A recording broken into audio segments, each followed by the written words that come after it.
When people talk about groundbreaking albums, especially in the 70s, you usually hear names like London Calling, Unknown Pleasures, or Talking Heads 77.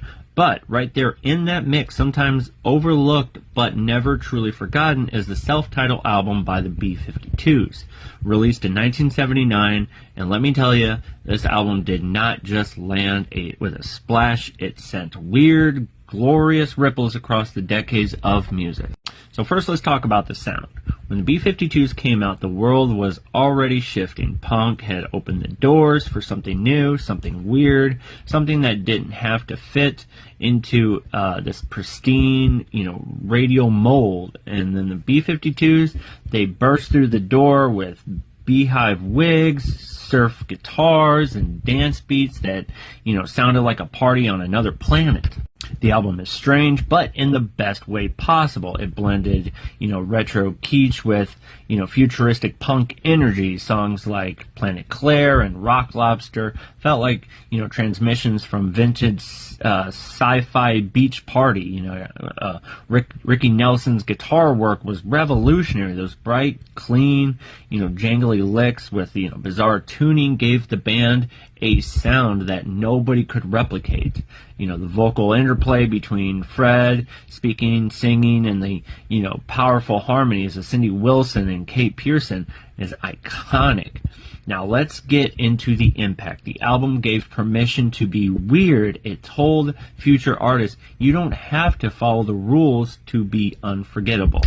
Without the B-52's, you likely wouldn't have bands like Devo or even the early REM. Michael Stipe has cited the B-52's as a huge influence, especially their unapologetic oddness and, outside of energy. The Athens, Georgia music scene would later explode with alternative and indie rock artists, was particularly ignited by the B-52's. They were the first band from Athens to gain national and international access, paving the way for others to follow. In the 90s and 2000s, you can hear echoes of the B-52's in groups like the Flaming Lips, the Ting Tings, the Yeah Yeah Yeahs, and even some of the dance punk revival, bands like, LCD Sound System. Anyone who mixes performance art, camp, punk, and, pop probably owes a debt to this debut. But more than just the sound, the attitude of the B-52's became a blueprint for future artists. They were unapologetically queer, colorful, and theatrical at the time when that wasn't exactly safe or celebrated. They didn't try to, blend in. They made standing out their entire identity. The spirit helped lay the groundwork, not for just, musical artists, but the whole movement in fashion, club culture, and the queer performance art. And let's not forget Rock Lobster got John Lennon to pick up his guitar again. That's right. He cited that the B-52's sound was part of what inspired him to start making music again before his tragic death.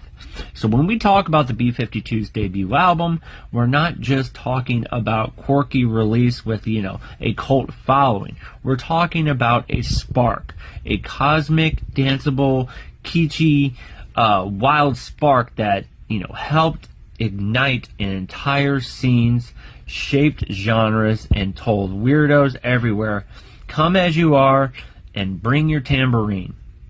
This album is more than just a snapshot of 1979. It is a message in a bottle from the future telling us that music can be fun, can be fearless, and fabulously strange, and that message is still resonating today. So if you haven't checked this album out, check it out.